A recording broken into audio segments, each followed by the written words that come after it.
Hi Ashnita, what do you do? Hi, so I joined my family business. We run a pet services company and also a canine security services How long company. have you been there?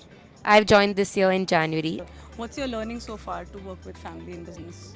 So far, I think communication and setting expectations is very key because earlier I was working a corporate job and I realized that it's not only in family business but also relationships that learning has come in now. Something that I think is basic and like this is obvious and the only right way to do.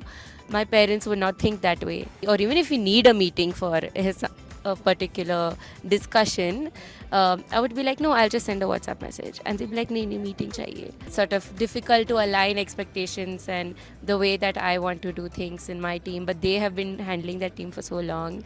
And no, but it has to be done this way. And then for me to understand that, okay, see, they're coming from a place of like how they have been running it and what has worked for them. Right. And I'm coming from a place of like, no, this will be a better way to do because I've seen it in my corporate life that this works better and it's really nice. So instead of thinking that way, to really just communicate where you come from and understand and then align expectations and like convince them, okay, let's give this a try. And that is something that's really helped me and I've learned this year.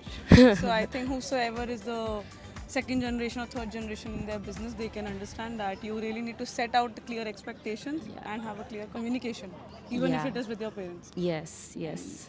True. Probably I think that's going to be a balance between family and business, That's true. right? That's true. Right. Yeah. Thank you so much.